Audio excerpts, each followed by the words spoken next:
মৰমৰ ছাত্ৰ-ছাত্ৰীসকল study tech Assam চেনেললৈ স্বাগতম জনালোঁ। আজি তোমালোকৰ এই নৱম শ্ৰেণীৰ উচ্চ গণিতৰ কেইটামান প্ৰশ্ন সমাধান দিছোঁ। যিহেতু তোমালোকৰ গুণোত্তৰ প্ৰগতি কৰি আছিলোঁ, এতিয়াও শেষ হোৱা নাই আৰু এটা ভিডিঅ'ৰ কাম আছে। আজি এই ভিডিঅ'ত তোমালোকৰ থাকিব কুৱেশ্যন নম্বৰ 10।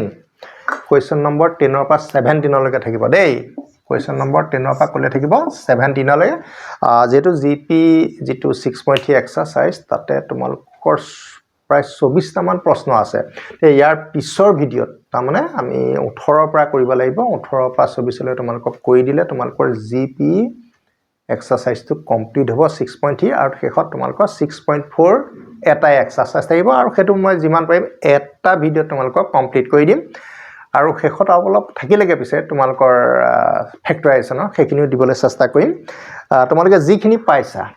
এই যিখিনি আমি লেটেষ্ট তোমালোকৰ কাৰণে ভিডিঅ' বনাই আছোঁ, প্ৰশ্নবোৰ যিমান পাৰিছোঁ মই কৈছোঁ যে তোমালোকক সহজকৈ শিকাবলৈ বা কৰি দিবলৈ যত্ন কৰিছোঁ। তোমালোকে প্ৰশ্নবোৰ পিছে চাই পেলাই কেনে পাইছা কমেণ্টৰ জৰিয়তে জনাবা। আৰু নতুনকৈ অহা ছাত্ৰ ছাত্ৰীসকলে যদি মোৰ ভিডিঅ' চাই যদি ভাল লাগিছে ভিডিঅ'বোৰ ছাবস্ক্ৰাইব কৰি ল'বা আৰু বাকী ভিডিঅ'বিলাক পাই থাকিবৰ কাৰণে তোমালোকৰ এইটো সুবিধা হ'ব মানে। আৰু লগতে শ্বেয়াৰো কৰি দিবা, তোমাৰ বন্ধু বান্ধৱৰ লগত শ্বেয়াৰ কৰি দিবা, তেওঁলোকেও পঢ়ক, হয়নে? আৰু শেষত কমেণ্টো দিবা। কমেণ্টটো আমি আশা কৰোঁ তোমালোকৰ পৰা। বিশেষকৈ তোমালোকক যিবোৰ মেথড শিকাইছোঁ আৰু যদি ভাল বুজি পাইছা, তেতিয়া যদি বুজি নাই পোৱা তেতিয়াও তোমালোকে জনাবা দেই। তেতিয়া মই আকৌ বিকল্প পদ্ধতিৰ কথা চিন্তা কৰিম।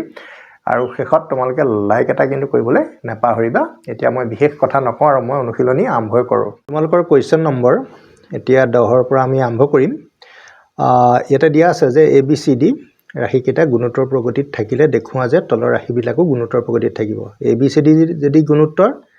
A - B whole square, B - C whole square, C - D whole square also GP, হয় নহয়? ইয়াতে কিন্তু 4টা ৰাশি দিছে, ইয়াতে কিন্তু 3টা ৰাশি দিছে, হয় নহয়? আৰু এইবোৰ আমি বেলেগ বেলেগ নিয়ম বহুত আছে। মই তোমালোকক তথাপিতো দুটা পদ্ধতি দেখুৱাই দিছোঁ। তোমালোকে যিটোৱে মন যায় সেইটো মতে কৰিব পাৰিবা, ঠিক আছে? প্ৰথমতে তোমালোকে চাই লোৱা প্ৰথম নিয়মটো দেই। যিহেতু ABCD, হয়নে, গুণোত্তৰ প্ৰগতিত আছে, এইটো দিয়া আছে, আকৌ আমি পুনৰ লিখি লৈছোঁ। তেনেহ'লে আমি ধৰোঁ, কি ধৰিম? প্ৰথম পদটো A, ছেকেণ্ড পদটো আমাৰ কি আছে? ইয়াতে B আছে, গতিকে B মানে আমি ধৰিব পাৰোঁ, B মানে হ'ব AR, C মানে হ'ব AR স্কুৱেৰ আৰু D মানে হ'ব AR কিউব দেই। এইটো কেনেকৈ হ'ল তোমালোকে চোৱা। তোমালোকে এইটো জিপিৰ মানে গুণোত্তৰ প্ৰগতিৰ সাধাৰণ পদবিলাক তোমালোকে জানাই চাগে। AR স্কুৱেৰ, AR কিউব এনেকৈ গৈ থাকিব, মানে AR টু দি পাৱাৰ 4 যিমানলৈকে যায় যাব। প্ৰথম পদটো তুমি A পালা, ছেকেণ্ডত তুমি B বুলি কনচিডাৰ কৰিব পাৰা, তাৰপিছত তুমি C বুলি ভাবা, তাৰপিছত তুমি D বুলি ভাবা,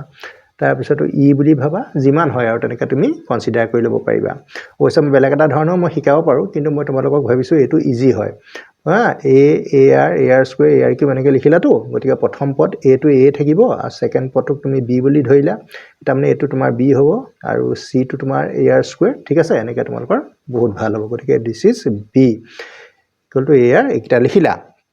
এতিয়া প্ৰমাণ কৰিব লাগে যে we have to prove that, প্ৰমাণ কৰিব লাগে যে, কেনেকৈ প্ৰমাণ কৰিবা চোৱা। এই ৰাশিটোক আমি হৰণ কৰিম, ডিভাইড কৰিম। ফাৰ্ষ্ট ৰাশিটোৱে ফাৰ্ষ্ট যিটো টাৰ্ম আছে, ফাৰ্ষ্ট টাৰ্মটোৱে ছেকেণ্ড টাৰ্মটোক আমি ডিভাইড কৰিম। আকৌ ছেকেণ্ডটোৱে থাৰ্ডটোক ডিভাইড কৰোঁতে যদি ছেম মানে ৰেচিঅ' ওলায়, মানে ছেম নাম্বাৰ ওলায়, তেতিয়া আমি গম পাম যে দিছ 3 নাম্বাৰছ আৰ ইন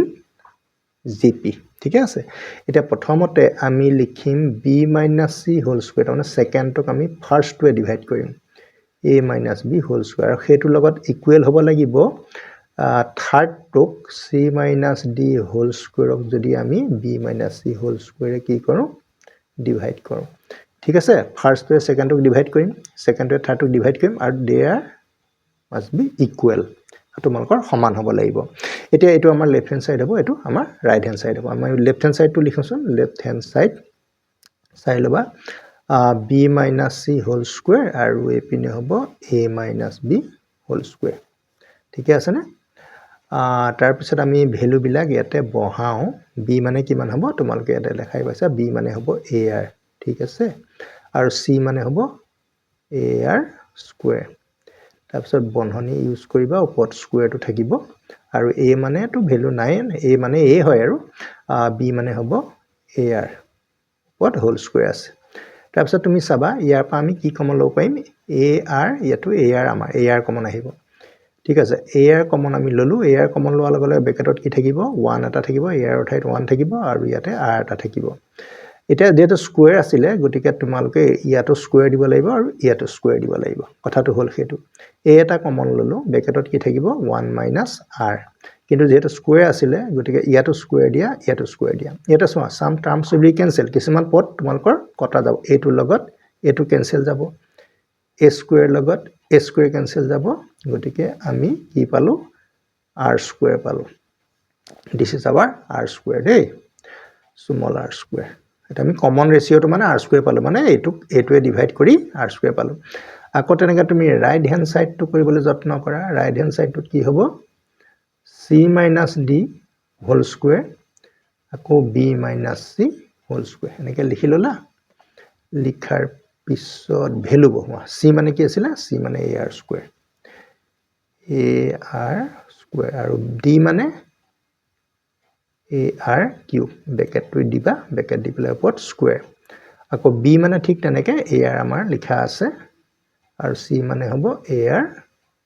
square ঠিক আছে আৰু বন্ধনীৰ বাহিৰত 2 এটা থাকিব এতিয়া আকৌ ইয়াতো আমাৰ কমনৰ কথাই আহিব এটা কি কমন আহিব চোৱা a r square কমন আহিব a টো কমন আহিব যেটো আমি কমন যে লম কমন লোৱাৰ ৰাশিটো স্কয়াৰ হৈ আছে কিন্তু মনত ৰাখিবা a কমন ললে আকৌ হি যেতিয়া ব্ৰেকেটৰ বাহিৰলৈ ওলাই যাব হি কি হৈ যাব a square আকৌ r square যদি কমন লওঁ আকৌ এটো স্কয়াৰ আছে নহয় r to the power 4 গটিকে ব্ৰেকেটত থাকিব ar square কমন লোৱাৰ কাৰণে ar square টো কমন ললো নহয় ar square টো a square r to the power 4 হৈ গল আৰু 1 মাইনাস এটো কিমান হ'ব r হ'ব ন গটিকে ar square হে আমি কমন লৈছো ওপৰত হ'ব স্কয়াৰ আকৌ তলত আমি ar কমন ললো ar কমন লোৱা মানে a square r square দিব লাগিব কাৰণ বন্ধনীৰ ভিতৰত থাকোতে হি ar হয় কিন্তু বন্ধনীৰ বাহিৰত আহিলে a square টো হৈ যাব তাৰ পিছত ব্ৰেকেটত থাকিব 1 মাইনাস r হোল স্কয়াৰ এটো ঠিক এটো কটা গল a square লগত a square কেনসেল গল আৰু r to the power 4 r square divide কৰিলে ইয়াৰ 4টা আছে এটা দুটা আছে গতিকে তোমাৰ কি থাকিব r square থাকিব এটা তোমালে কি গম পালা সোৱা left hand side equal to right hand side আৰু এটা কি প্ৰমাণ কৰিব therefore a minus b whole square b minus c whole square c minus d whole square are also in gp গুণোত্তৰ প্ৰগতিত থাকিব গুণোত্তৰ প্ৰগতিত আছে বুলি লিখি থলে হৈ যাব ঠিক আছে তে তোমালোকৰ এইটো এটা পদ্ধতি দিলো অল্টাৰনেটিভ আৰু এটা পদ্ধতি তোমালোকক দি দিছো চাব তোমালোকে নিজে কম্পেয়াৰ কৰি লবা কথাবিলাক কোনটো ভাল কোনটো ইজি এটো তোমালোকে লবা গটিকে এইটো এটা পুৰণা পদ্ধতি দেই গটিকে তাৰ পিছত এতিয়া আমি চাও আন এটা পদ্ধতি বিকল্প পদ্ধতি বিকল্প অল্টাৰনেটিভ মেথড বিকল্প পদ্ধতি আমি কেনেকৈ কৰিম ইয়াৰ কাৰণে আমি লিখিম ইয়াতে চাবা একেদৰে লিখিম দিয়া আছে a b c d গুণোত্তৰ প্ৰগতিত আছে ন gp বুলি লিখিলেও হ'ব গুণোত্তৰ হয় না দিয়া আছে abcd গুণোত্তৰ প্ৰগতিত আছে এই ক্ষেত্ৰত তুমি এটা কাম কৰিব পাৰা যদি আমি প্ৰথম তিনটা লওঁ প্ৰথম তিনটা যদি আমি ধৰ d টো কনসিডাৰ নকৰো তেতিয়া আমাৰ কি হ'ব তিনটা ৰাশি যদি গুণোত্তৰ প্ৰগতি থাকে if three terms in gp তেনে square of the middle মাজৰটোক যদি তুমি বৰ্গ কৰা কি হ'ব a আৰু c ৰ গুণফল হ'ব এটো এটা হ'ব যদি তুমি ভাবা যে a তিনটা আমি লৈছো তেতিয়া c টো মিডল হ'ব তেতিয়া সেই ক্ষেত্ৰত তোমাৰ c স্কয়াৰ ইকুৱেল কিমান হ'ব b আৰু d তাৰ মানে তিনিটা ৰাশিৰ ক্ষেত্ৰত যদি গুণোত্তৰ প্ৰগতিৰ নিয়মটো প্ৰয়োগ কৰা তিনিটা ৰাশিৰ ক্ষেত্ৰত দেই a b c তেতিয়া a টোক মাজৰটোক স্কয়াৰ কৰিব লাগিব আৰু মাজৰটোক স্কয়াৰটো a আৰু c ৰ পূৰণফলৰ লগত সমান যদি বি চি ডি কনচিডাৰ কৰা তেতিয়া C square equal to B D এইটো এটা নিয়ম তোমালোকৰ ধৰা এইটো তোমালোকে চিন্তা কৰিব পৰা এটা প্ৰমাণ কৰিব লাগে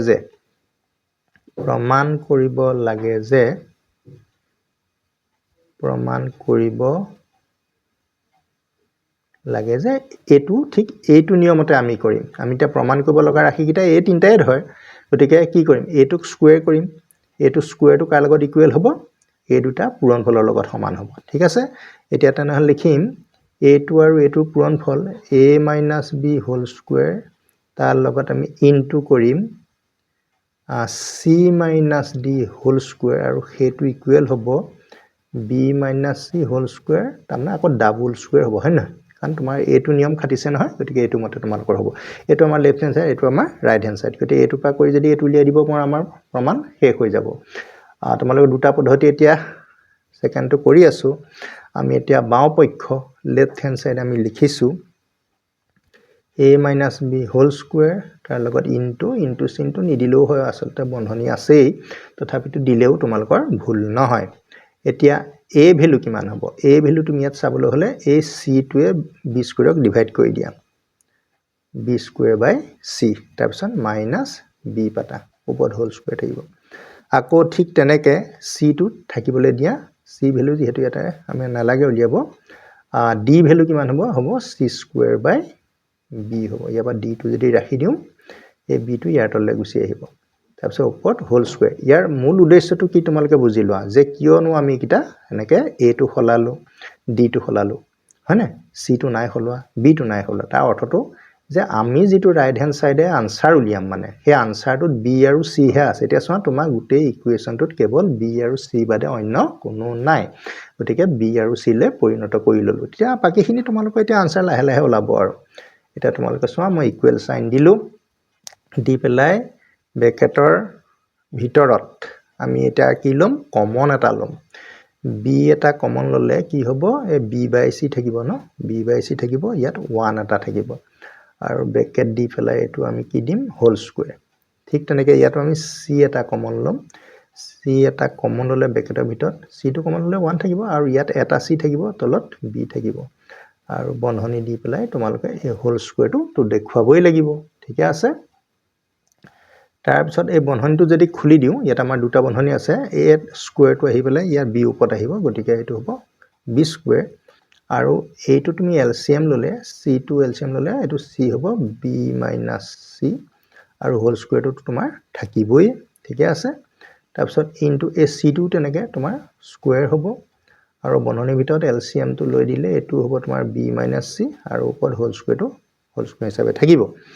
এটা তোমালোকৰ মই বন্ধনীটো আৰু অলপ কাম কৰি লওঁ এটো b স্কুৱেৰ লিখিছো তো বন্ধনীটো এটো তুমি b - c হোল স্কুৱেৰ তলত থাকিব c স্কুৱেৰ বন্ধনীটো মানে এটা নিউমাৰেটৰ এটা ডিনমিনেটৰ লব আৰু হৰত সেপাৰেট কৰি দিছো তাৰপিছত c স্কুৱেৰ আৰু তাৰ হ'ব b - c হোল স্কুৱেৰ বাই b স্কুৱেৰ এনেকে কৰি দিয়া ফলত তুমি কি দেখা পালা বাৰু তোমালোকৰ চোৱা এইটোৰ লগত এইটো কেনসেল হ'ব কাৰণ পূৰণ আছে ন যতে ততে তুমি কাটিব পাৰিবা এটা ফাইনালি আমাৰ কি থাকিলে ফাইনালি আমাৰ থাকিলে যে b - c হোল স্কুৱেৰ কেটা আছে দুটা আমি b - c হোল স্কুৱেৰটো লিখিলো দুটা বুজাবলৈ হলে আমি কি কৰিব লাগিব আকৌ এনেকা বন্ধনী এটা দি তাৰমানে 2 আৰু 2 পাৱাৰ 4 হয় মানে যেহেতু আমি প্ৰমাণটোত হোল স্কুৱেৰটো এনেকে দিয়া আছে কাৰণে আমি এনেকে ৰাখি থৈ দিলো which is equal to right hand side গতিকে আমি left hand side equal to right hand side যেতিয়া পাই গলো আমি ক'ব পাৰো গতিকে a - b whole square b - c whole square c - d whole square গুণোত্তৰ প্ৰগতিত আছে বা থাকিব ছাত্ৰছাত্ৰীসকল এইখিনিয়ে কথা এই ধৰণে তোমালোকে কৰিবা দুটা পদ্ধতি তোমালোকক কৰি দিছো আৰু দুইটা পদ্ধতি মই ভাবো তোমালোকৰ কাৰণে দুইটাই ভাল তেজ তোমালোকে যেটো ভাল পাইছা হেতু ধৰণে কৰিবা মই অৱশ্যে তোমালোকৰ বাকি যিখিনি ৰিমেইনিং সাম হ'ব মানে অংক হ'ব মই তোমালোকৰ এই দ্বিতীয় পদ্ধতি মতেহে মই কৰিবলৈ বিচাৰিম দেই এতিয়া নেক্সট প্ৰশ্নলৈ আমি আগবাঢ়িছো 10 নম্বৰ আমি দুইটো লৈছো আৰু কৰা নিয়ম যেহেতু মই কৈছো যে বিকল্প পদ্ধতিটো মতে মই তোমালোকক কৰি দিম ইয়াতে এতিয়া লিখিছো যেহেতু a b c d গুণোত্তৰ প্ৰগতিত আছে ন গুণোত্তৰ প্ৰগতিত আছে এইটো প্ৰথম লিখি ললা তাৰপিছত এইটো কথা জানা চাগে প্ৰথম তিনিটা ললে কিমান হ'ব b স্কয়াৰ ইকুৱেল টু এইটোক স্কয়াৰ কৰিব লাগিব a আৰু c পূৰণ কৰিব লাগিব তাৰ মানে তিনিটা ৰাশিৰ ক্ষেত্ৰত আৰু যদি আমি a তিনিটা লওঁ তেতিয়া মাজৰটো হ'ব c square equal two bd এই কথাটো তোমালোকে মনত ৰাখিলেই হ'ল বাকি প্ৰমাণ কৰিব লাগে যে যেটো বিকল্প পদ্ধতি বহুত আছে গতিকে তোমালোকে কৰিবা প্ৰমাণ কৰিব লাগে যে আমি এটা কি কৰিম এই তিনটা আমি জিপিত আছে বুলি ক'ব লাগেটো গতিকে মাজৰ ৰাশিটো বৰ্গটো কাৰ লগত সমান হ'ব এইটো আৰু এইটো পূৰণফলৰ লগত সমান হ'ব গতিকে a square plus b square c square plus d square এই দুটা পূৰণ কৰিবা আৰু মাজৰটো কি আছে b square plus c square তাক হোল স্কয়াৰ লগত ইকুৱেল কৰিবা আমি এটা তাৰ কাৰণে লেফট হ্যান্ড সাইডটোকে বাছি লওঁ লেফট হ্যান্ড সাইড আৰু লেফট হ্যান্ড সাইডটো লিখিছো a square plus b square আৰু c square plus d square তুমি ইয়াতে কাক এলিমিনেট কৰিব লাগিব কোনটো আখৰ বদলি আমি মানে মান বুহাম হেতু ভালকে চাই লোৱা ইয়াতে কি আছে b আৰু c আছে তে b আৰু c এই দুটা তোমালকে একো নকৰিবা a আৰু d টো খলাই দিলেই হ'ল কথাটো বুজি পাইছা না গতিকে তে কেনেকে লিখিম চাবা দেই এটা a আছে না a ভ্যালু কিমান হ'ব b স্কয়াৰ বাই c এটো কাকো হোল স্কয়াৰ কৰি দিবা তাৰপিছত plus b square bracket close আকৌ তেনেকে c স্কয়াৰ টো ৰাখি দিবা কাৰণ যেহেতু আমাৰ ইয়াতে c আছে ন d ভ্যালু আমাৰ কিমান হ'ব d ভ্যালু পাবলৈ হলে c স্কয়াৰক এই b টো ইয়াতলৈ লৈ আহিবা c স্কয়াৰ বাই b এনেকুৱা দি দিবা এইটো দি দিলো ঠিক আছে তাৰ পিছত তোমাৰ কি হ'ব চাবা বন্ধনীৰ পৰা আমি b স্কয়াৰ এটা কমন লম দেই b স্কয়াৰ এটা কমন লম b স্কয়াৰ এটা কমন লবলৈ হলে কি হ'ব চাবা তুমি যেতিয়া b স্কয়াৰ এটা কমন লৈ দিবা বন্ধনীৰ ভিতৰত আমাৰ কি থাকিব বন্ধনীৰ ভিতৰত থাকিব b স্কয়াৰ এটো দুটা আছে ন কাৰণ এই স্কয়াৰ আছে নহয় এই স্কয়াৰটো কি বুজাইছে b স্কয়াৰ দুটা আছে এটা b স্কয়াৰ আমাৰ ইয়াতে থাকি যাব আৰু c এটা আছে তাক স্কয়াৰ কৰিলে কিমান হ'ব c স্কয়াৰ আৰু b স্কয়াৰটো অলৰেডি বাহিৰলৈ গ'ল নহয় এটো 1 হ'ব তাৰ পিছত আকৌ তুমি ইয়াতে ৰবা এটো মই ইয়াতে c স্কয়াৰ এটা কমন লওঁ দেই c স্কয়াৰ এটা কমন লওঁ অলৰেডি ব্ৰেকেটটো মাই দিয়া কাৰণে জায়গাটো কমি গৈছে c স্কয়াৰ কমন ললে আমাৰ কি থাকিব এটো 1 হ'ব আৰু এটা স্কয়াৰ আছে তো এটা c স্কয়াৰ অলৰেডি গ'ল এটা c স্কয়াৰ ইয়াতে থাকিব আৰু b টো আছে তাক আকৌ স্কয়াৰ কৰাই আছে না গতিকে এইটো তোমালোকৰ হৈ যাব এটো বন্ধনীকে দি দিও এতিয়া তোমালোকৰ কি হ'ল চাবা ইয়াতে এই b স্কয়াৰ c স্কয়াৰ ৰাশিকিটা আছে বাৰু থাকিবলৈ দিয়া তে আমি যদি এলসিএম লৈ দিও এটো কিমান হ'ব c স্কয়াৰ ন c স্কয়াৰ হলে c স্কয়াৰ টো 1 উঠাই যাব গতিকে b square plus c square বন্ধনী এটো দি দিয়া তাৰপিছত এটো c স্কয়াৰ আছে ইয়াতে যদি আমি b স্কয়াৰ টো এলসিএম ন b স্কয়াৰ টো 1 উঠাই গুছি যাব b square plus c square আমি কেৱল ওপৰটো বন্ধনী দি দিও এটা কি হ'ব চোৱা এটোৰ লগত এটো কাটিব পাৰিবা যেহেতু পূৰণ আছে তো মাল্টিপ্লিকেশন থাকিলে যতে ততে কেনসেল কৰিব পাৰি এটা b স্কয়াৰ c স্কয়াৰ আমি কেটা পালো দুটা পালো গতিকে আমি লিখি লওঁ যে b স্কয়াৰ c স্কয়াৰ টো লিখি ললো আৰু যে দুটা পাইছো সেইকাৰণে ওপৰত কি দিম হোল স্কয়াৰ যাৰ কাৰণে তোমালোকৰ আনসাৰ ৰাইট হ্যান্ড সাইডটো পাই গলা আৰু ফাইনালি লিখি দিবা যে a square b square c square d square গুণোত্তৰ প্ৰগতিত মই যদি কবা নিলিখো তোমালোকে নিলিখাকে নাথাকিবা কিন্তু প্ৰগতিত থাকিব ছাত্ৰ-ছাত্ৰী সকল তোমালোকৰ 10 নম্বৰ 3 টো প্ৰমাণ অলৰেডি হৈ গৈছে তোমালোকে নিশ্চয় ধৰিব পাৰিছা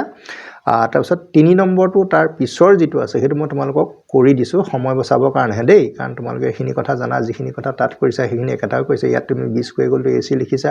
মই 20 স্কয়াৰ ইকুৱেল টু ac একেখিনি কথাই লিখিছো আৰু প্ৰমাণ কৰিব লাগে যে এই দুটাৰ পূৰণফল মাজৰটো বৰ্গৰ লগত সমান গতিকে তোমালোকে দেখা পাইছা যে মই লেফট হ্যান্ড সাইডৰ পদ দুটা লিখি ললো আৰু a value b square by c আৰু তেনেকে d value c square by d বহালো ইয়াতে b স্কয়াৰ এটা যেতিয়া কমন লৈ দলো ইয়াতে স্কয়াৰ থকাৰ কাৰণে কি হ'ব b স্কয়াৰ কেটা দুটা এটা b স্কয়াৰ থাকি যাব আৰু তলৰ c টো আকৌ স্কয়াৰ হলে c স্কয়াৰ গতিকে +1 একে ধৰণে ইফালেও কৰিছো ইয়াতে তুমি c স্কয়াৰ টো লসাগু ললে কাৰণে b স্কয়াৰ c স্কয়াৰ হৈ গল আৰু c টো ৰেচিপ্ৰকেল হৈ যোৱাৰ কাৰণে c টো ওপৰলৈ লুটি খাই গল গুলিকৈ ওপৰ c স্কয়াৰ হৈ গল কে তলত থাকিলে b square * b square + c square ঠিক তেনেকে ইফালেও হল শেষত তোমালোকে এটা কাম কৰিব পাৰা ইয়াতে কেনসেল কৰিব পাৰিবা বি স্কোয়াৰ লগত বি স্কোয়াৰ চি স্কোয়াৰ লগত চি স্কোয়াৰ কেনসেল কৰিবা যিকিটা কেনসেল গ'ল আৰু তে কেনসেল কৰাৰ পিছত আমাৰ কি থাকিলে বি স্কোয়াৰ চি স্কোয়াৰ তাকো এখিনি তলত আছে ওপৰত গতিকে আমি কটাকটি কৰিলে জেনেৰেলি 1 টা লিখিব লাগে এটো নিয়ম আৰু কাৰণ হৰতহে পদ দুটা আছে গতিকে বি স্কোয়াৰ চি স্কোয়াৰ কেটা আছে দুটা আছে আৰু এটোকে আমি আৰু এটা বন্ধনী দি এনেকে লিখি দিলো যেটো নেকি উত্তৰটোৰ লগত তোমালোকৰ মিলি গ'ল ছাত্ৰ-ছাত্ৰী সকল তোমালোকৰ তিনটা প্ৰশ্ন সমাধান হ'ল আৰু এটা প্ৰশ্ন আছে তোমালোকৰ 10 নম্বৰ এটো মই নেক্সট পেজত কৰি দিছো এইবাৰ চোৱা 10 নম্বৰ চাইটো মানে 10 নম্বৰ চাইটা আছিল তো এটা আমি শেষৰটো লৈছো এই অংকটো একচুয়ালি ভুল আছিল ইয়াৰ লগত a এটা আছিল ac স্কয়াৰ a টো কাটি দিলেহে তোমালোকৰ কি হ'ব এটো যদি আমি ইয়াত থকা এটো যদি নিলিখো তেতিয়াহে তোমালোকৰ মানে আনসাৰটো শুদ্ধকে ওলাব হেকাৰণে মই শুদ্ধ কৰি পেলাই তোমালোকৰ ৰাশিটো লিখি দিছো ঠিক আছে এতিয়া আমি লিখিম যেহেতু a b c d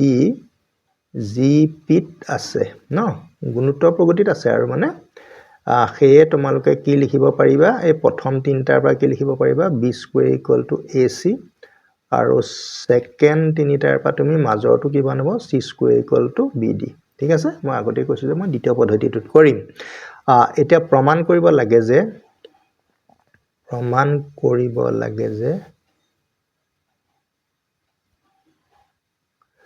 কি হ'ব এই মাজৰটো যেটো আছে এটা স্কয়াৰটো কাৰ লগত সমান হ'ব এটো আৰু এটো পূৰণফলৰ লগত সমান হ'ব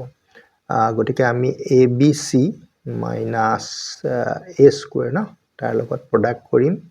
bd square - cc square which is equal to acd b whole square ঠিক আছে না তে এইটোৱে কথা আমি লেফট হ্যান্ড সাইডটো ট্ৰাই কৰো লেফট হ্যান্ড সাইডত আমাৰ কি আছে abc আছে আৰু a স্কয়াৰ আছে bd স্কয়াৰ - c স্কয়াৰ এটো আছে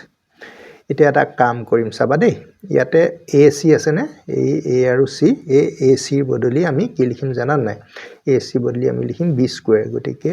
b স্কয়াৰ * b তোমালোকে হয়তো ভাইবা যে b স্কয়াৰটো কোপা আহিলে a আৰু c পূৰণ হৈ আছে না মাল্টিপ্লিকেশন হৈ আছে a আৰু c থাকিলে আমি ac ৰ যেটো প্ৰডাক্ট হেতুক আমি b স্কয়াৰ বুলি লিখিব পাৰো b টো আছেই তাৰছত মাইনাস তোমালোকৰ a ভ্যালু আমি খলাব লাগিব a ভ্যালু হ'ব b স্কয়াৰ / c এই ভ্যালুটো হলে ac টো ইয়ালে আহিব তে b স্কয়াৰ / c ঠিক আছে গটিকে এটো কাকো তুমি বন্ধনী দিব লাগিব কাৰণ আমি a এৰ ভ্যালুহে পাতিছো এটো স্কয়াৰ অলৰেডি আছে না গটিকে a বন্ধনীটো আমি চেঞ্জ কৰি দিব লাগিব ঠিক আছে না এফালেও ঠিক তেনেকে তুমি কৰিব লাগিব এতিয়া bd স্কয়াৰ আছে আমি bd স্কয়াৰটো কেনেকৈ লিখিম চোৱা bd * d তেতিয়াওটো bd স্কয়াৰ হ'ব মাইনাস কি হ'ব bd স্কয়াৰ ঠিক আছে তাৰ পিছত এই যেটো c স্কয়াৰ আছে ন এই c স্কয়াৰ বদলি আমি লিখিম c স্কয়াৰটো তোমালোকে c স্কয়াৰ ৰাখি দিয়া কাৰণ ইয়াতে c স্কয়াৰটো পাছত আমি কমন ললে ঠিক কৰি লম দেই গটিকে ac এটো আছিল আমি acb লিখিলো তাৰ পিছত এটো a স্কয়াৰ ঠিক আছে তে এটো আমি লিখিম bd * d লিখিছো তাৰ পিছত এটো c স্কয়াৰ ঠিক আছে এবাৰলে আমি একেধৰণে ৰাখি দিছো তাৰ পিছত এটো তোমালোকৰ হ'বগে b কিউব আৰু এটো হ'ব b two the power 4 / c square খুব সাৱধানে কৰিবা দেই তাৰ পিছত ইয়াতে তোমাৰ কি হৈ গল তোমালোকে চাবা এই bd যে লিখিছিলা এই bd ঠাই তোমালোকৰ এই bd এটো দে c স্কয়াৰ এটা আহি যাব গতিকে ইয়াতে আহিব তোমাৰ c স্কয়াৰ আৰু লগতটো d এটা থাকিবই মাইনাস c স্কয়াৰ তাৰ পিছত ইয়াতে তুমি b কিউব এটা কমন লব পাৰিবা কাৰণ b টু দি পাৱাৰ 4 আছে b কিউব আছে b কিউব কমন ললে 1 মাইনাস এটো b এটা থাকিব তলত c স্কয়াৰ থাকিব ইয়াতে তুমি c স্কয়াৰ এটা কমন লোৱা c স্কয়াৰ এটা কমন ললে d - 1 হৈ যাব ঠিক আছে না ধৰিব পাৰিছা সগে তাৰ পিছত নেক্সট আমি b কিউব টো বা লিখো এলসিএম লব লাগিব না এলসিএম ললে তোমাৰ এটো c স্কয়াৰ হ'ব এটো হ'ব c স্কয়াৰ - b লগত এটো c স্কয়াৰ থাকিলে এটো d - 1 তোমালোকৰ এই c স্কয়াৰটোৰ লগত এই c স্কয়াৰটো কিন্তু কেনসেল যাব তাৰ পিছত কি পালা b কিউব টো থাকিলে তাৰ পিছত তোমালোকে যেটো c স্কয়াৰ থাকিলে এই c স্কয়াৰ ঠাই তোমালোকে b দি পাতি দিয়া BD minus B হ'ব এই c স্কয়াৰ এটা BD পাতিলো দেই কাৰণ c স্কয়াৰ এটা BD লিখিব পাৰি মানে সেইকাৰণে লিখি দিছো BD minus B থাকিব আৰু লগত থাকিব D minus 1 ইয়াতে লিখি দিয়া যেহেতু c square equal two BD কোৰ পৰা আহিলে বুলি কলে সাইডতে আমি লিখি থোৱা আছে তাৰ পিছত তোমালোকে কি হ'ল ইয়াৰ পৰা আকৌ B এটা কমন আহিব B cube taking B common তাৰপিছত এটো হ'ব D minus 1 এটো হ'ব D minus 1 পাইছা তোমালোকে তাৰ পিছত এটো হ'বগে তোমাৰ B টু দি পাৱাৰ 4 আৰু হ'ব এটো D minus 1 হোল স্কয়াৰ এতিয়া আমি এই ৰাশিটো এটা বিশেষ ধৰণে লিখিম দেই বিশেষ ধৰণে মানে কেনেকুৱা তোমালোকে এটো মিলাবগে লাগিব নহয় এটো মিলাবগে লাগিব এটো মিলোটো আমাৰ ডিউটি গতিকে B টোক আমি স্কয়াৰ দিলু আৰু D minus 1 এনেকে লিখি পেলাই আন এটা বন্ধনী দি স্কয়াৰ কৰিলে তেতিয়া B স্কয়াৰ হোল স্কয়াৰ টো কিমান হ'বগে B টু দি পাৱাৰ 4 হৈ যাব ঠিক আছে এতিয়া তোমালোকে চাবা আমি যদি এটো ইনটু কৰি দিও ন এটা কিমান হ'ব B স্কয়াৰ D হ'ব আকৌ এটো কৰিলে এটো আমাৰ কিমান হ'ব B স্কয়াৰ হোল স্কয়াৰ হ'ব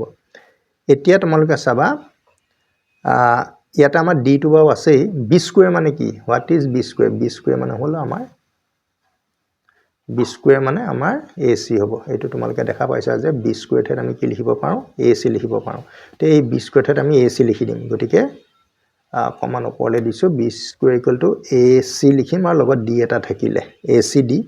আৰু minus B square whole square এটা একচুয়ালি তোমালোকৰ ৰিজাল্টটো আহি গল এটা সোৱা তোমালোকৰ ৰিজাল্টটো এইটো ACD minus B square ACD মানে অলপ মিলাওতে অকমান কষ্ট হয় আৰু এখন কষ্ট তোমালোকে কৰিব লাগিব ৰাইট হ্যান্ড সাইড আৰু ফাইনালি তোমালোকে লিখি দিবা যে ABC minus A square ACD minus B square আৰু BD square minus C square GP থাকিব বুলি ফাইনালি তোমালোকে নিলিখাকে নাথাকিবা লেফট হ্যান্ড সাইড সমান ৰাইট হ্যান্ড সাইড তোমালোকৰ হৈ গল গতিকে প্ৰমাণটো আমি সমাপ্ত কৰিলো প্ৰুফ ইয়াৰ পিছৰ প্ৰশ্নটো মই কৰি থৈছো তোমালোকে চোৱা কেৱল মই কৈছো যে ভিডিওটো সময়টো বেছিটো হয় কাৰণে তোমালোকক লেংথটো কমাবৰ কাৰণে মই ব্যৱস্থাটো লৈছো বুজি পাবাই বুজি নোপোৱা কোনো কেছ নাই ইয়াতে কৈছে যে পিটম পদক আমি TP বুলি লিখিব পাৰো AN বুলি লিখিব পাৰো গতিকে TP মানে X কৈছে ন পিটম পদক X বুলি দিছে কিউটম পদক Y কৈছে ঠিক আছে আৰু আৰটম পদক Z দিছে বাকি এটো প্ৰমাণ কৰিব লাগে গতিকে TP = X TP মানে কি TP মানে হল A R টু দি ইয়াতে মই কমন ৰেশিও ক্যাপিটাল R লিখিছো কিয় ক্যাপিটাল R লিখিছো হেতু তোমালোকে বুজি লবা ইয়াতে যেটো স্মল r টো ইয়াতে ইউজ কৰা আছে ইয়াতে যেটা r টো ব্যৱহাৰ কৰিছে গতিকে আমি ধৰা r টো নে এটো আৰ আমি ধৰিব নোৱাৰিম হেকাৰণে তোমালোকে ক্যাপিটাল R নিলিখি কেতিয়াবা স্মল m এনেকুৱা বেলেগ এটা আখৰ তোমালোকে লিখি লব পাৰিবা তে r two the power p-1 গতিকে TP থাকিলে p-1 Q থাকিলে Q-1 বাকি সব একে থাকিব R থাকিলে R-1 এতিয়া এইবিলাক হল তোমাৰ এটো x ৰ মান এটো y মান এটো z ৰ মান আৰু তোমালোকে লেফট হ্যান্ড সাইডৰ যিখিনি ৰাখি আছে x two the power Q-R R-P ইয়াতে x ৰ ঠাইত y ঠাইত z ৰ ঠাইত এই x y z ৰ ভ্যালু কিটা পুট কৰিব লাগে মানে বহুৱাই দিব লাগে বহুৱাই দিলু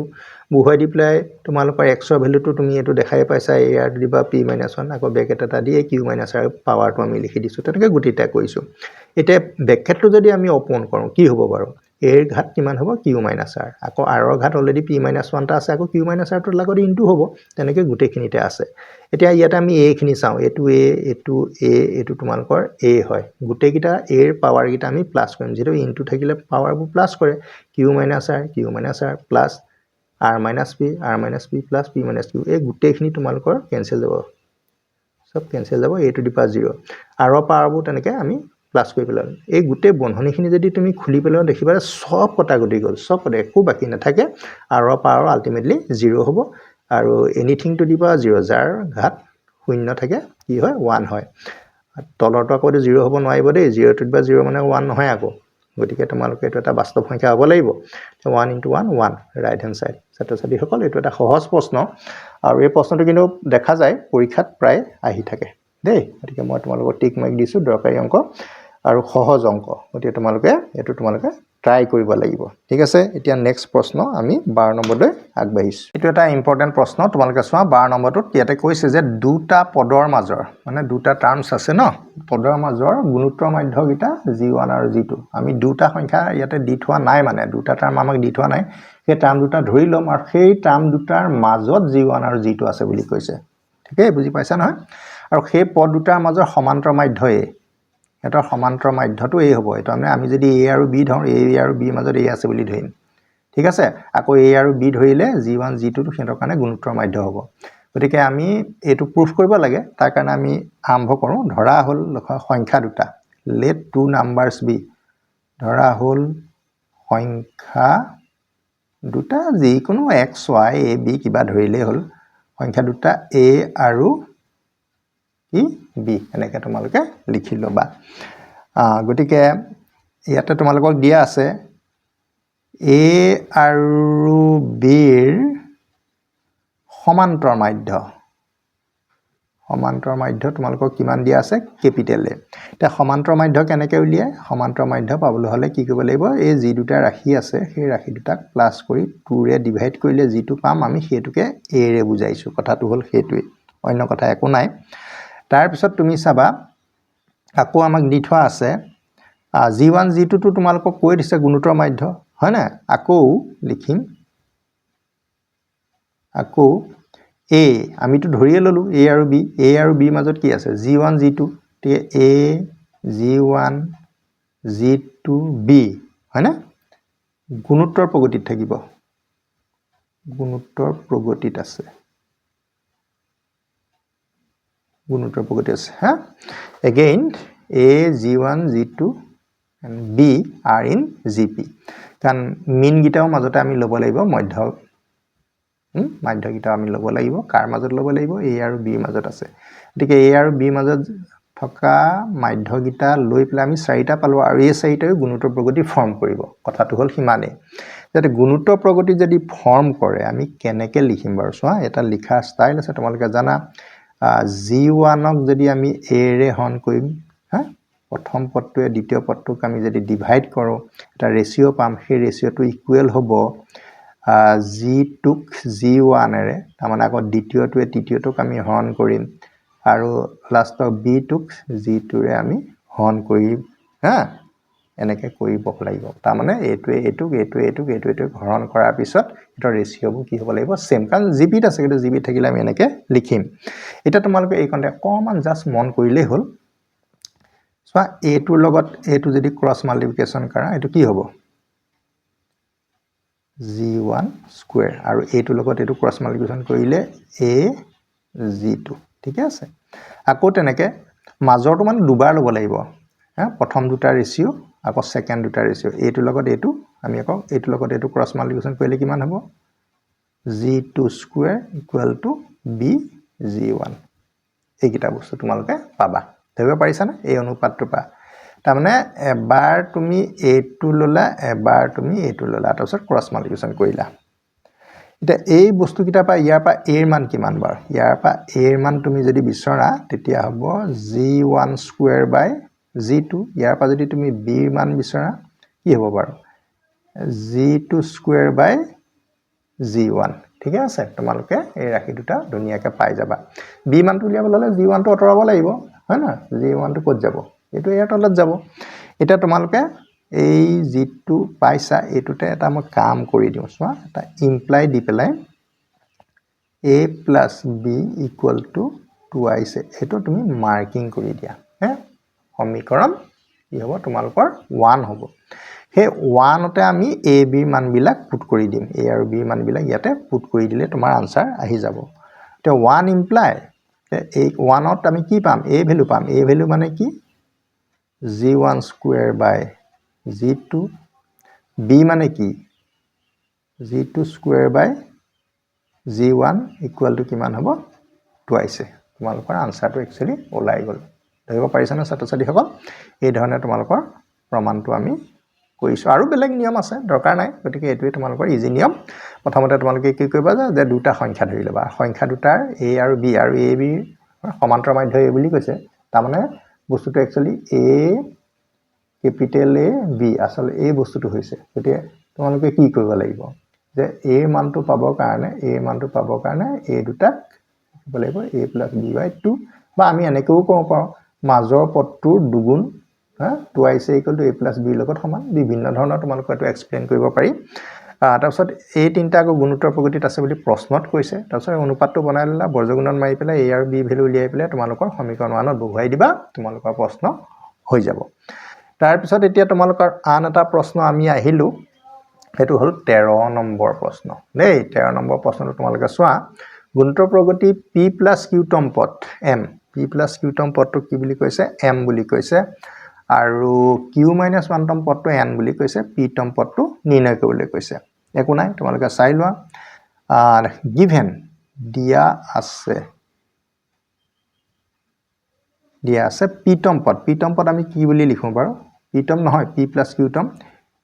tp + q এনেকৈ লিখো tp + q t এটো স্মল t দেই কেপিটেল টিও লিখিব পাৰি tp + q আমি যেনেকৈ তোমালোকে চোৱা an = কি আছিলে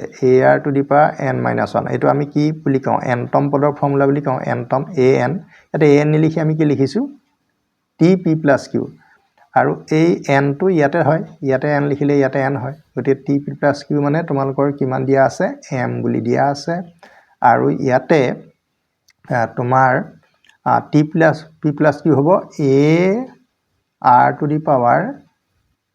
p + q - 1 = m এটো সমীকৰণ 1 দিবা একো নাই তোমালোকে n লিখিছা ইয়াতে n লিখিবা ইয়াতে যেহেতু তুমি p + q লিখিছা গতিকে ar⁴ p + q - 1 তাৰমানে -1 টো দিলেই হ'ল আৰু বাকি p + q ইয়াত আহি যাব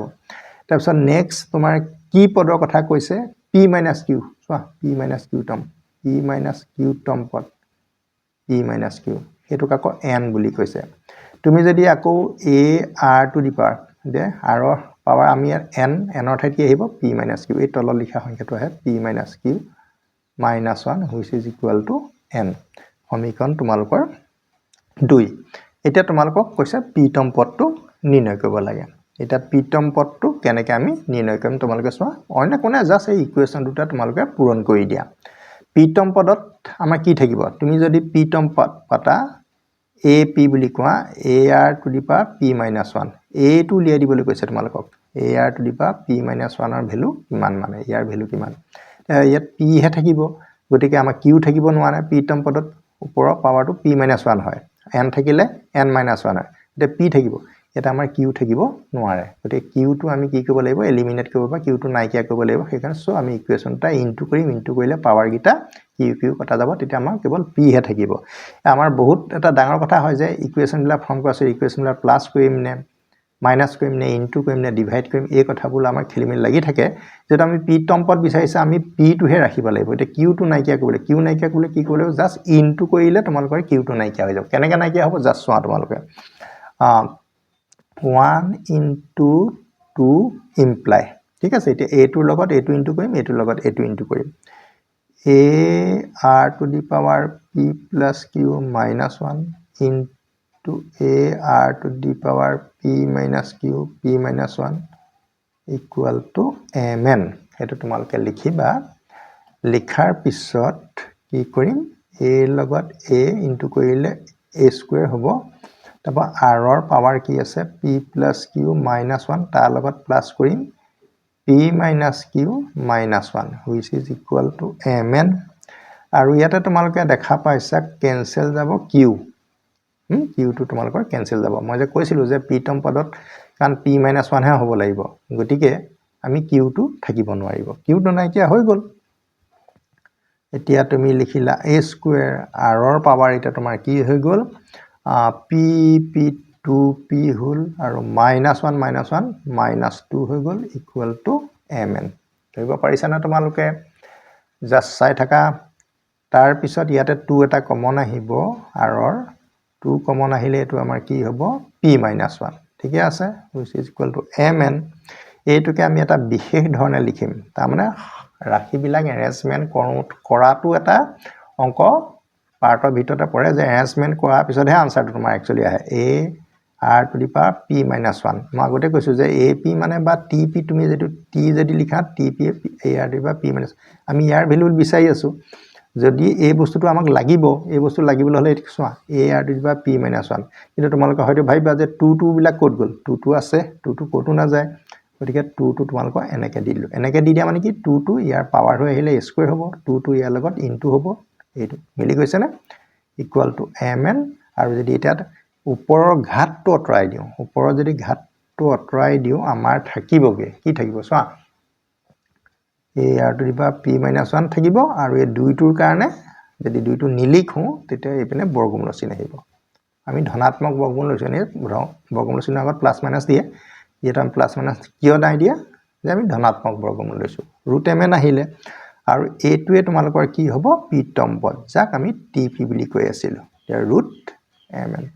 ছাত্ৰ-ছাত্ৰী সকল তোমালোকৰ p টম পদটো ওলাই গল ঠিক আছে গতিকে tp বহুত সহজ প্ৰশ্ন তোমালোকে জাস্ট এবাৰ প্ৰেক্টিস কৰিলে তোমালোকৰ গুটে আইডিয়াটো আহি যাব এটা নেক্সট কোৱেশ্চন তোমালোকৰ আমি 14 লৈ আগবাঢ়িছো মানে তাৰ ইম্পৰ্টেন্ট অংক চোৱা 8 আৰু 1/64 ৰ মাজত 8টা কি আছে gm আছে না না 8 আৰু 1/64 ৰ মাজত আমি 8টা গুণোত্তৰ মাধ্য নিৰ্ণয় কৰিব লাগিব আৰু সেই গুণোত্তৰ মাধ্যটা পূৰণ ফল product of the 8 gms is what p যদি 8 আৰু 1/64 ৰ মাজত গুণোত্তৰ মাধ্য g হয় 8 আৰু 1/64 ৰ মাজত আকৌ g আছে মানে তাৰ মানে 8g 1/64 তাৰ মানে তিনিটা হ'ব সেই তিনিটাৰ ক্ষেত্ৰত এটো g দিছে আৰু কিন্তু বাকি 8 আৰু 1/60 ৰ মাজত g 8টা আছে হেতৰ প্ৰডাক্টটো p দিছে তেন্তে আমি প্ৰুফ কৰিলে p = g to the power 8 চোৱা এটো বিভিন্ন ধৰণে তোমালোকে কৈ পোৱা নিয়ম এবোৰ ঢেৰ আছে ময়ো এটা নিয়ম যেহেতু তোমালোকক শিকাম এটা তোমালোকে চাবা কেনেকুৱা পাইছা আমি যিমান পাৰো তোমালোকক ছুটিকে কৰিবলৈ শিকাম ধৰা হল 8 আৰু 1/64 ৰ মাজৰ gm কেইটা মানে গুণোত্তৰ মাধ্য কেইটা আৰু শৰ্টকে লিখিছো gm কেইটা ক্ৰমে আমি ক্যাপিটেল আখৰকে লিখো g1 g2 g3 g4 g5 g6 g7 g8 এনেকে তোমালোকে ধৰি লবা আৰু এইগিটা কাৰ কাৰ মাজত আছে বুলি কৈছে 8 আৰু 1/64 ৰ মাজত আছে বুলি কৈছে তেনেহলে আমি লিখিম এতেকে 8 g1 g2 g3 g4 g5 g6 g7 g8 আৰু 1/64 এটো লাগিব নহয় কাৰ কাৰ মাজত আছে তোমালোকক কৈ দিছে তো 8 আৰু 1/64 এটো 8 আৰম্ভণিটো 8 হ'ব লাষ্টটো 1/64 gp থাকিব কাৰণ এতে গুটেই খিনি মিলি পেলাই এটা gp ফৰ্ম কৰিছে গুটেকিটা gp থাকিব ইয়াত আমি ফাৰ্স্ট টাৰ্ম কি পাইছো ফাৰ্স্ট টার্ম ইয়াত আমি a পাইছো 8 l মানে লাষ্ট টার্ম বুলি কয় বা nth টার্ম বুলি কয় হা ইয়াতে আমি tn কি পাইছো tn মানে হল 1/64 আৰু পদৰ সংখ্যা আমি কিমান পাইছো বসৱা পদৰ সংখ্যা আমিটো ইয়াতে 8টা পালোই আৰু a2 আৰু a2 লবা ইয়াতে 10টা পদ পাইছো এটা পদ পাইছো 10টা পদ পাইছো যেহেতু আমি লিখিম tn equal to ar to the power n minus 1 আমাৰ এটো gp ফৰ্মুলা হয় n তম পদৰ ফৰ্মুলা আৰু tn ৰ ভ্যালুটো 1/64 আমি পাইছো আৰু এটো a ভ্যালুটো 8 হয় আৰু r ৰ ভ্যালুটো আমি কিমান পাতিম 10 minus 1 কৈছে না পদৰ সংখ্যা আমাৰ 10টা আছে এটা 10 minus 1 হ'ব গটিকে 1 টো আমি লিখিলো 8 to 64 লগত বৰ্জগুণন হৈ যাব দই 64 লগত 8 ইনটু হলে তোমালোকৰ কিমান হ'ব 512 হ'ব গটিকে 512 আৰু হেতু হ'ব r to the power 9 আৰু তোমালোকে প্ৰেক্টিস ৰাখিবা এই 1/512 ক তুমি যদি প্ৰাইম ফেক্টৰাইজেশন কৰা এনেকা তুমি ছুটি নিয়মে যদি ডিভাইড কৰি আহি থাকা তুমি 2 to the power 9 পাবা দেই 2 to the power 9 r to the power 9 ইয়াৰ পৰা তুমি পাবাগে 1/2 whole to the power 9 equal to r to the power 9 দুই ফালে পাৱাৰ কটা গল therefore r equal to কিমান হ'ব হাফ মানে কমন ৰেচিঅ' হাফ গতিকে এতিয়া এই 8ৰ আমাৰ এটা g1 মানে প্ৰথম পদটো আমি 8 পাইছিলোই সেকেন্ড পদটো কিমান হ'ব 8ৰ লগত যদি হাফ মাল্টিপ্লাই কৰি দিয়া এটো কিমান হ'ব 4 আকৌ 4ৰ লগত যদি হাফ মাল্টিপ্লাই কৰি দিয়া তেতিয়া 2 হ'ব গতিকে আমি g1 g2 ভ্যালু বিলাক এতিয়া ধুনিয়াকে পাই যাম দেই গতিকে gp becomes গতিকে গুণোত্তৰ প্ৰগতিটো হ'ব গুণোত্তৰ প্ৰগতিটো হ'ল আমি যেটো অলৰেডি লিখিছিলো মানে এইটো কথা কৈছো কি হ'ব প্ৰথমটো আমাৰ 8 থাকিব 8ৰ লগত হাফ ইনটু কৰিলে তো 4 হ'ব হা 8ৰ লগত হাফ ইনটু কৰা মানে কথাটো বুজি পাইছা না এনেকে কটাকটি কৰা কথাটো কৈছো ইয়াৰ লগত আকৌ হাফ ইনটু কৰিলে এটো কিমান হ'ব 2 হ'ব হাফৰ লগত আকৌ 2ৰ লগত হাফ ইনটু কৰিলে 1 হ'ব 1ৰ লগত হাফ ইনটু কৰিলে হাফ হ'ব হাফৰ লগত হাফ ইনটু কৰিলে 1/4 আকৌ হাফ ইনটু কৰিলে 1/8 আকৌ 1/16 1/32 আৰু লাষ্টত আকৌ 32 ক 1 বাই মাল্টিপ্লাই কৰিলে 1/64 মানে তোমালোকৰ 1/64 ওলাই গ'ল দেখিছানে এটো 8 এটো 1/64 তোমালোকৰ ওলাই গ'ল এতিয়া এই মাজত যে 8 gms একেটা 8টা নহয় জানো 1 2 3 4 5 6 7 এই 8 gms তুমি এটা কি কৰিছে প্ৰডাক্ট কৰিবলৈ কৈছে পূৰণফল কৰি আৰু সেই পূৰণফলটোৰ নাম দিছে কি p হা এটো নাম দিছে তোমালোকৰ p প্ৰডাক্ট অফ 8 gms এই মই যে তোমালোকৰ 8 ডাল দি দিলো এই 8টা যে কভাৰ কৰিছো এই 8 গিটা 8টা হয় না 8টা এটা আমি লিখিম 8টা গুণোত্তৰ মাধ্যৰ পূৰণফলটো কি হৈছে p গতিকে p ইকুৱেল টু তোমাৰ কিমান হ'ব p ইকুৱেল টু এটা তোমাৰ 84 2 1 half 1/4 1/8 1/16 1/32 এইখিনি তোমালোকৰ gm ৰ পূৰণফল কাৰণ মাজত আছে ন 8 আৰু 1/64 বাদ দি তাৰ মাজৰ গিটা পূৰণফল ন p বুলি কৈছে 4 ৰ লগত তুমি 4 টো কেনসেল কৰা 2 ৰ লগত তুমি 2 কেনসেল কৰা আলটিমেটলি তোমাৰ কি থাকিলকে সোৱা এটো 1 পালহিল 1 বো ইনটু কৰিলে 1 হ'ব আমি 8 টো ক'ব পাৰো 2 কিউব ঠিক আছে আৰু ইটো হ'ব 2 টু দি পাৱাৰ 4 তোমাৰ 16 টো আৰু হ'ব এটো 2 টু দি পাৱাৰ 5 আমি এবিলাক তোমালোকে বা কৰি বা প্ৰেক্টিছৰ যেটা গম পাইছা যে এই কামখিনি মুখতে কৰিব পাৰি এটা পাৱাৰ কিমান হ'ব 5 9 9 12 গতে 2 টু দি পাৱাৰ কিমান হৈ গ'ল 12 ঠিক আছে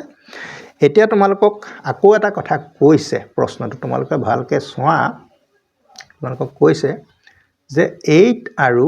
1/64 ৰ গুণোত্তৰ মাধ্য g তাৰ মানে ইয়াৰ মাজত g আছে এতিয়া g মানটো কিমান হ'ব g মানটো পাবলৈ হলে গুণোত্তৰ মাধ্য পাবলৈ হলে কি কৰিব লাগে 8 আৰু 8 ইনটু কৰি বৰ্গমূল ললে g মানটো হয় গতিকে তোমালোকে g মানটো এতিয়া পুনৰ উলিয়াই লোৱা তাৰপৰা লিখো আকৌ g ইকুৱেল টু কিমান হ'ব বৰ্গ 8 ইনটু 1/64 এটো লগত এটো কাটি দিয়া 8 হ'ব হয় না গতিকে তুমি এটো কেনেকে কৰিব পাৰিবা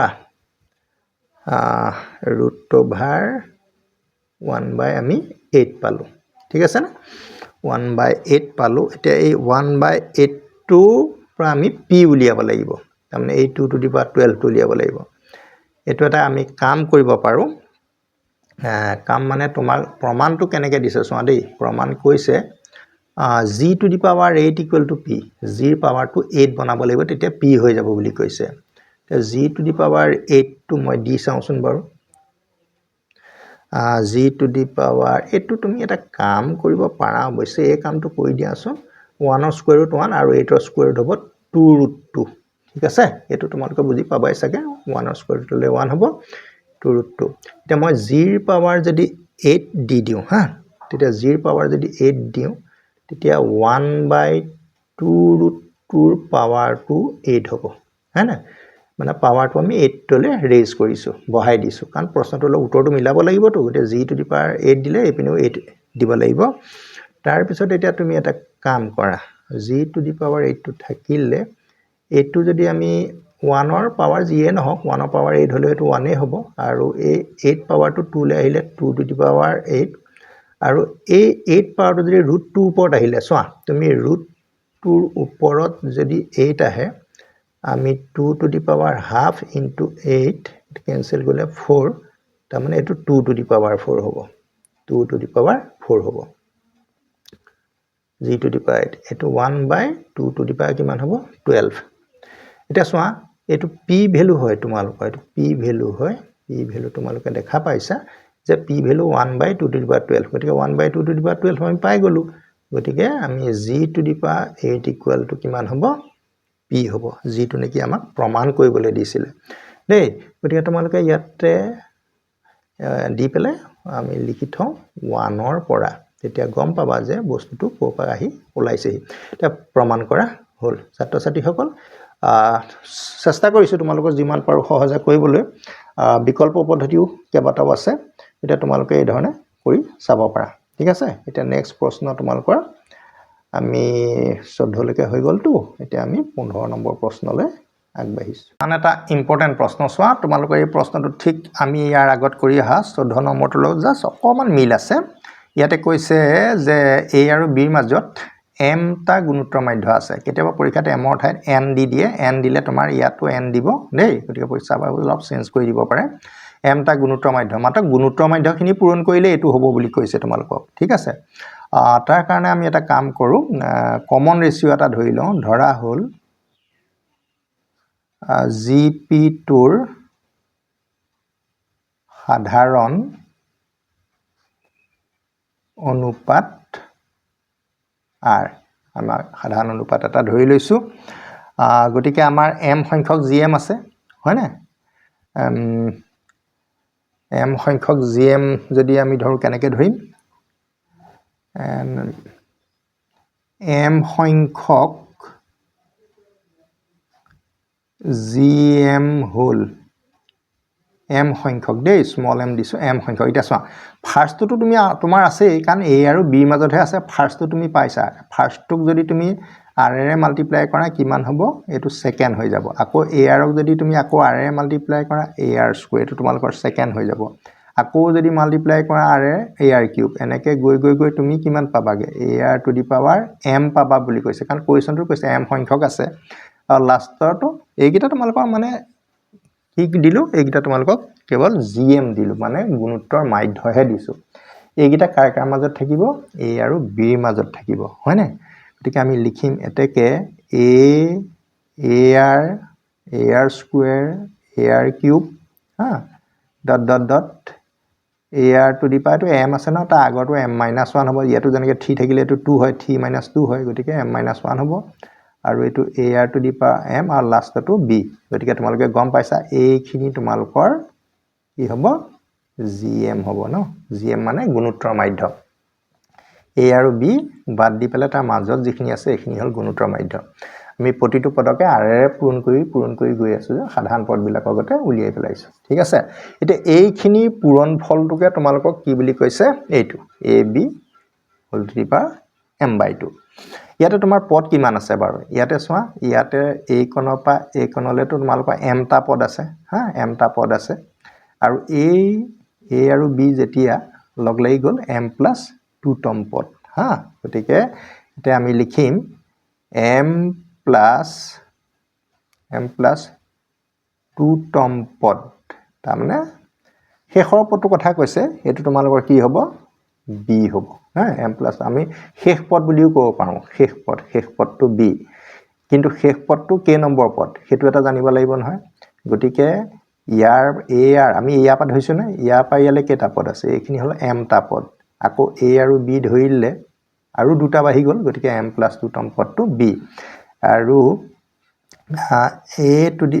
ar টু দি পাৱাৰ তোমালোকে জানা এটো ফৰ্মুলা n-1 আছিলে গতিকে m+2 - 1 ইকুৱেল টু b তোমালোকে an থাকিলে কি লিখা ar two the power n-1 ঠিক আছে n টা পদ থাকিলে ar two the power n-1 m+2 টা আছে নহয় গতিকে n ৰ ঠাইত কি আহি গল m+2 আহি গল ভয় খাবলগীয়া কথা একো নাই একো টান নহয় তোমালোকে ar টু দি পাৱাৰ এটো কিমান হ'ব m+1 which is equal to b তোমালোকে জাস্ট এটো মাৰ্কিং এটা কৰি থোৱা পাছত কামত আহিব পাৰে নেক্সট এতিয়া আমি যাওঁ এই মাজৰ যিখিনি পূৰণফল এই পূৰণফলটোক তোমালোকক পৰা আমাৰ এই উত্তৰটো উলিয়াবলৈ কৈছে দেই লেফট হেণ্ড সাইড বুলি প্ৰমাণ কৰিব লাগে যে বুলি লাইনটো লিখি লওঁ ৰবা তেতিয়া বেছি ভাল হ'ব প্ৰমাণ কৰিব লাগে যে এই লাইনটো লিখি লৈছো যে ar square ar cube ar to the power 4 dot dot dot ar to the power m है ना আর ইয়াৰ প্ৰডাক্টটো কিমান হ'ব ab to the power m/2 এটোৱে নহয় জানো হেতু পকে প্ৰমাণ কৰিবগে লাগে তোমালোকে m/2 m গুণোত্তৰ মাধ্য একিটা হল m গুণোত্তৰ মাধ্য এটা এটো আমি লেফট হ্যান্ড সাইড হিচাপে কনসিডাৰ কৰিব পাৰো our left hand side is what ar square ar cube সব নিলিখিলেও হ'ব ar to the power m ঠিক আছে গতিকে ইয়াতে a এটা পাৰ্ট হৈ গল আমি এনেকৈ লিখিব পাৰো a into a এনেকুৱা a এৰ এটা পাৰ্ট হৈ গল আৰু নেক্সট তোমাৰ হৈ গল r into r square into r cube r to the power m হেতু এটা পাৰ্ট হৈ গল দুটা পাৰ্ট আমাৰ হৈ গল দেখা পাইছা a বহুত মাল্টিপ্লাই হৈছে বহুত মানে কিমান আৰু m টা হৈ আছে বুলি ক'ব লাগিব m টা a আছে আৰু ইয়াতো m টা পাৱাৰ দুই কৈ দিয়ে m টা r আছে গতিকে ইয়াত a to the power m বুলি আমি লিখিব পাৰো হয় না তাৰ পিছত নেক্সট তোমাৰ যেটো r আছে তাৰ পাৱাৰ বিলাক আমি 8 কৰিব লাগিব পূৰণত ঘাত যোগ হয় এনেকে গৈ প্লাস আমি m লৈকে লিখিব লাগিব তোমালোকে এটা কথা পাইছা পাবাগে আৰু ইয়াৰ পিছৰ অনুশীলনীটোত 1 plus 2 plus 3 plus dot dot dot যদি n থাকে আমি লিখো n into n plus 1/2 এটা এটা ফৰ্মুলা হয় দেই এতিয়া আমাৰ যেহেতু ইয়াতে m আছে গতে m into m plus 1/2 হ'ব আৰু তোমালোকে এতিয়া সোয়া a to the power m আমি লিখিলো r to the power ইয়াত লিখিম m plus 1/2 এইকন এটা কাম কৰিম দেই বহুতে মানে কি হয় অংকবোৰ ঠিকই কৰি আহি থাকে কোনোবা এটা ষ্টেপত বিশেষ সাৱধানতা যদি অৱলম্বন নকৰা তোমাৰ উত্তৰটো নলাব মানে লাগি ধৰিব তে মই এইখনত কি কৰিছো তুমি সেই কথাটো চাই লবা মই যি পাৰিছো এই ৰাশিটো উলিয়াবলৈ মই এটা যত্ন কৰিম এই ৰাশিটো কেনেকৈ উলিয়াম চাবা দেই m আছে পাৱাৰ মই m টো নাইকিয়া কৰি পেলাম এতিয়া a square r to the power m plus 1 মই যেটো ইয়াতে পাইছো হেতুকে লিখি দিছো ঠিক আছে মই জাস্ট এটো লিখি দিলো কিন্তু আছে এইটোহে এটা এটোকে মই ব্ৰেকেট এটা ইউজ কৰি পেলাই m/2 দি দিলো এটা কি হ'ব চোৱা তুমি যদি a square টো আছে a square টোৰ লগত পাৱাৰ কি মাল্টিপ্লাই হ'ব m/2 2 to cancel goal a to the power m এটা a to the power m ধুনিয়াকে মিলি গল ঠিক আছে না আকৌ m plus 1 আছে তোমাৰ m plus 1 ৰ লগত ইনটু হ'ব m/2 আমি তেতিয়া হ'ব m into m plus 1/2 হৈ যাব গতিকে আলটিমেটলি আকৌ আগৰ ৰাশিটোকে আমি ঘূৰাই পাম মানে আমি জাস্ট এৰেঞ্জমেন্ট এটা কৰিছো এতিয়া তোমালকে ইয়াতে চাবা এতিয়াও আমাৰ কাম বহুত বাকি আছে ইয়াতে যেহেতু আমি ar হে আছে আমাৰ কিন্তু a স্কয়াৰ আছে ন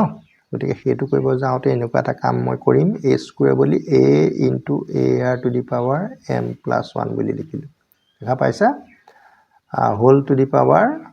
m/2 ঠিক আছে সি আহি নাই কি হৈ গৈছে নি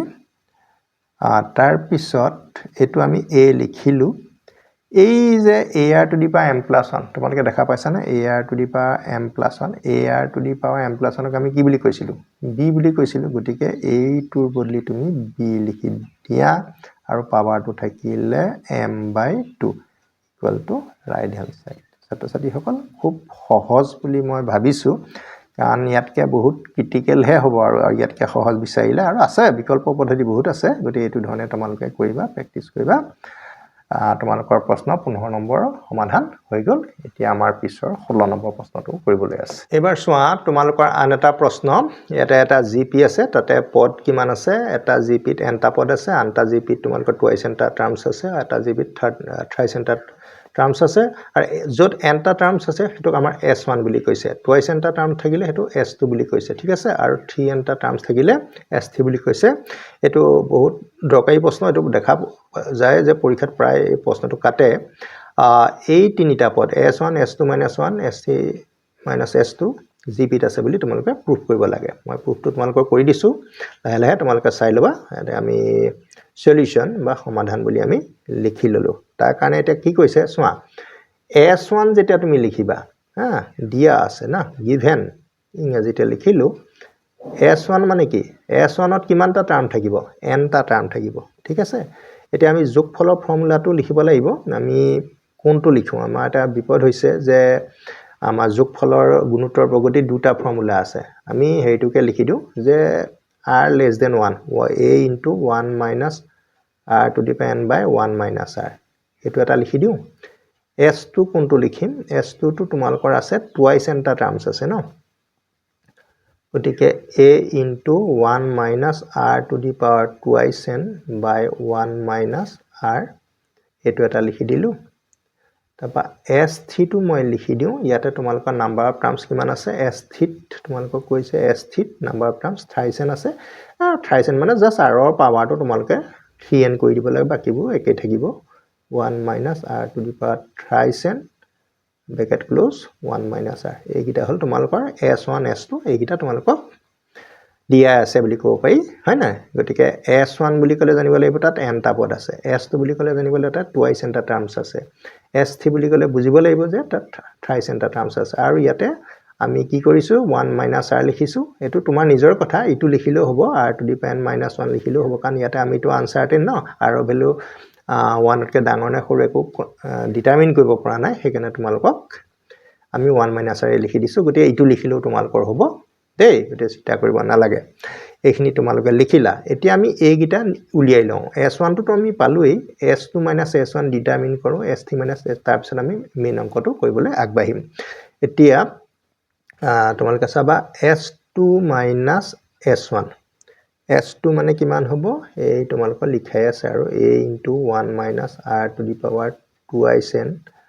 by 1 minus r minus a into 1 মানে এটো আৰু 1 minus r to the power n by 1 minus r ঠিক আছে এইটো তোমালোকে কি কৰিব লাগিব এটা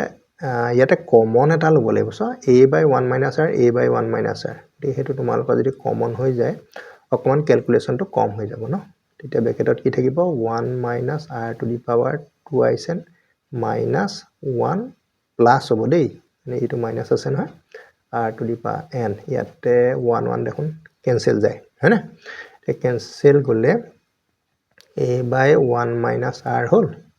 আৰু ব্ৰেকেটত থাকিব পজিটিভটো আগত লিখিবা r to the power n minus r to the power twice n তাৰমানে s2 s1 আমি উলিয়াই লব পাৰিলো তাৰ পিছত তোমালোকে নেক্সট কি উলিয়াবা s3 s2 এটো 3 হে দেই s3 s2 তোমালোকে দেখাই পাইছা s3 s2 গতিকে আকৌ লিখো s3 s2 ইয়াতো তোমালোকে s3 মান লিখিবা a into 1 minus r to the power 3n গতিকে ইয়াত 3 থকা কাৰণে ইয়াতে 3n হৈছে আৰু 1 minus r minus s2 a 1 minus r to the power to twice n হ'ব by 1 minus r ঠিক আছে না এটো লিখিলোৱা আকৌ a by 1 minus r a by 1 minus r তোমালোকৰ কমন হৈ যাব a 1 minus r কমন হৈ গল আৰু ব্ৰেকেটত থাকিলে 1 minus r to the power 3n minus 1 plus r to the power twice n আকৌ 1 1 তোমালোকৰ ক্যান্সেল গৈছে এই এটা কি থাকিবগে বাৰু a by 1 minus r থাকিলে পজিটিভটো মানে প্লাস সংখ্যাটো আগত লিখিবা আৰু মাইনাসটো পিছত লিখিবা এইটোৱে হল তোমালোকৰ ইয়াত মানে কৰিব লগা কিন্তু প্ৰমাণটো কেনেকৈ কৰিম প্ৰমাণ এতিয়ালৈকে আমাৰ অহাই নাই ন সিস্টেমত এতিয়া আমি প্ৰমাণ কৰিব লাগে যে বুলি লিখি লম এই অংক অলপ দীঘলেই হয় প্ৰমাণ কৰিব লাগে যে এটা তিনটা আছে নহয় গতিকে এই মাজৰটো স্কয়াৰ সমান কি হ'ব এই দুটাৰ পূৰণফলৰ লগত সমান তোমালোকক তো আমি কৈছিলো a b c যদি gp হয় তেতিয়া কি হয় b square equal to ac হয় হয় না এটো আৰু এটো ইনটু কৰি মাজৰটো স্কয়াৰ লগত সমান হয়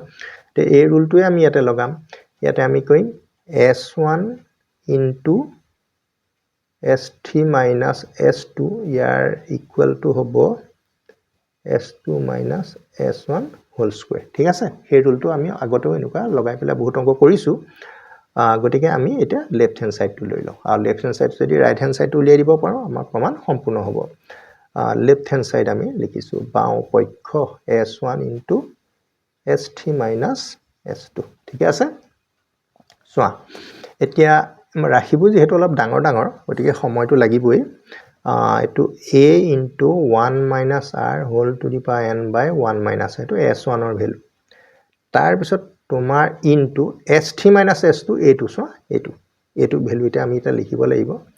a by 1 minus r তাৰ পিছত ব্ৰেকেটত আমাৰ কি থাকিলে r to the power 2i n minus r to the power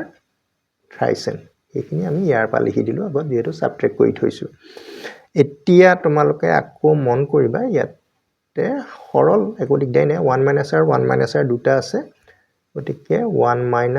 r whole square আৰু a দুটা আছে তোমালোকৰ কি হ'ব a স্কয়াৰ হ'ব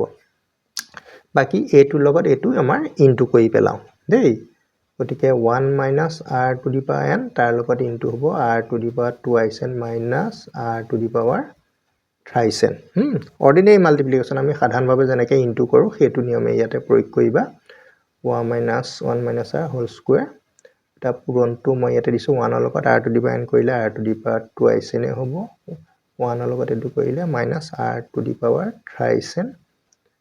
minus r to the power n r to the power 2 n গটা r to the power তোমালোকৰ এটো 3 n হ'বগে minus minus plus এটো r to the power n ৰ লগত 3 n কৰিলে r to the power 4n এইখিনি তোমালোকে পূৰণ কৰি পালা তাৰ পিছত আৰু কি হ'ব আকৌ লিখি ললো a square by 1 r whole square ইয়াতে r to the power 3 n r to the power 3 n তোমালোকৰ দুটা আছে ন হৈ যাব তোমালোকে এতিয়া এটা কাম কৰা এই ৰাখিটো এবাৰ আমি পাতি লওঁ দুটা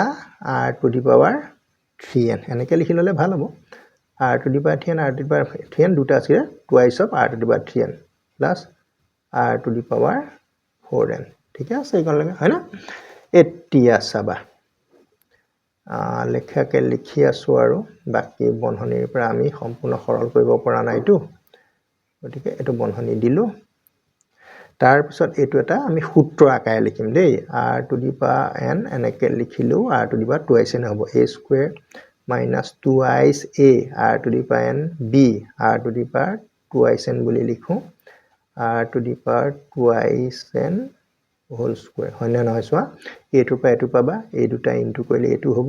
আৰু এটো ব্ৰেকেট খুলিলে এটো হ'ব গতিকে এটো a - b whole square formula তোমালোকৰ ধুনিয়াকে মিলি গল আৰু মিলি গৈছে কাৰণেহে আমি হেতু কৰিব পাৰিছো কিন্তু মিলি যোৱাকে থাকিবও লাগিব তে 1 - r whole square আৰু এটো কিমান হ'ব r to the power n minus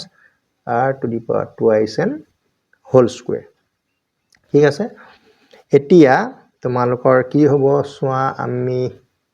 ইয়াতে এটা বিশেষ ধৰণে লিখিম a by 1 - r এনেকৈ লিখিলো r to the power n minus r to the power 2n এটো লিখিলোটো লিখি লৈ পেলাই এটা কাম কৰো বেলেগ এটা বন্ধনী দি পেলাই ওপৰত 2 এটা দি দিও তেতিয়া a2 টো ইয়ালে আহিলে a স্কয়াৰ হ'ব a2 টো 1 - r লে আহিলে 1 - r হোল স্কয়াৰ হ'ব এতিয়া তোমালোকে সোৱা দেই আমাৰ কাম প্ৰায় হৈ গৈছে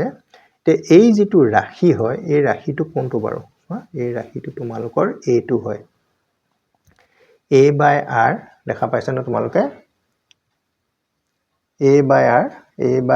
r r to the power n minus r to the power 2 n আৰু হেতুকে আমি কি বুলি কৈছো s2 minus s1 তে s2 minus s1 আমি পাই গলো দেই তোমালোকে এটা কথা মনত ৰাখা a by 1 - r টো থাকিব লাগিব আৰু r to the power n r to the power 2 n থাকিব লাগিব এই গুটে প্ৰডাক্টটোক আমি কৈছো s2 minus s1 গতিকে তোমালোকৰ হেতু নিশ্চয় ওলাইছেগে হয়নে গতিকে এটো ওলাই গল গতিকে এইটোৱে হ'ব তোমালোকৰ s2 minus s1 whole square it is your right hand side ছাত্ৰ-ছাত্ৰীসকল তোমালোকৰ এই প্ৰমাণ কৰা কামটো কমপ্লিট হৈ গল দেই প্ৰশ্নটো যথেষ্ট দীঘল কৰিব নাজানিলে অলপ দীঘল হয় কিন্তু আনসাৰটো ওলাইগে তোমালোকৰ যিমান পাৰিছো মই কৈছো যে অলপ চমু আৰু সহজ নিয়ম কৰিবলৈ চাইছো এটা পেজত মানে অটাকে তোমালোকক কৈ দিছোঁ যেটো প্ৰশ্নটো লিখা আছে সেইকাৰণে অকমান দীঘল যেন লাগিছে একচুয়ালি বিশেষ দীঘল নহয় তোমালোকৰ অংকটো ট্ৰাই কৰিবা এতিয়া আমি নেক্সট প্ৰশ্নটোলৈ আগবাঢ়িছোঁ ছাত্ৰ-ছাত্ৰীসকল তোমালোকৰ এইটো ভিডিঅ'ৰ অন্তিমটো প্ৰশ্ন মানে এইটো প্ৰশ্ন তোমালোকৰ 17 লৈকে আমি কৰি দিছোঁ ইয়াতে চোৱা ইয়াতে 1 plus r to the power p r to the power 2p up to infinity বুলি কৈছে অসীমলৈকে এটো যোগফল আকৌ এটো অসীমলৈকে যোগফল এই যোগফল কিটা আমাক কিহেৰে বুজাইছে sp আৰু s dash p আৰু এটো আমি প্ৰুফ কৰি দেখাব লাগে যে 2 times of twice sp up to sum of up to 2p terms এটো আমি দেখাব লাগে অৱশ্যে অসীমলৈ যোগফল কৰা বা দেখুৱা অৱশ্যে তোমালোকৰ পাঠ্যক্ৰমৰ অন্তৰ্ভুক্ত নহয় যেহেতু অংকটো তোমালোকক দিলে সেইকাৰণে মই তোমালোকক সলভ কৰি দিছো যেটো ফৰ্মুলাটো কাখতে মই লিখি দিম যে অসীমলৈ যোগফল উলিওৱা ফৰ্মুলাটো কি তাৰ পিছত অংকটো তোমালোকে বুজি পাবা টান নহয় কিন্তু দেই গতিকে আমাক দিয়া আছে বুলি প্ৰথম আমি লিখিম দিয়া আছে চোৱা যিটো sp বুলি কৈছে sp মানে তোমালোকে গম পাইছা sum up to p term p টা পদৰ যোগফল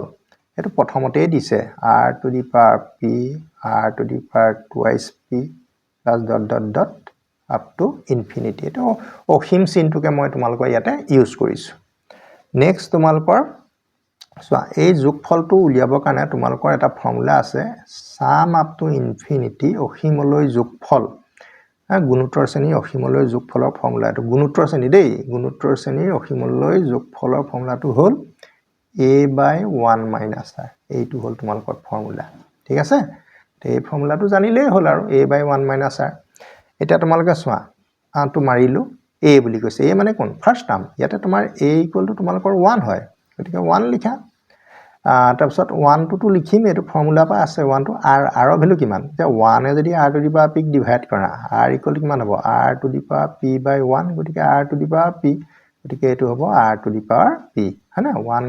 1 by 1 minus r to the power p এটো কাম হৈয়ে গল গতিকে sp তোমালোকে পাই গলা sum up to p terms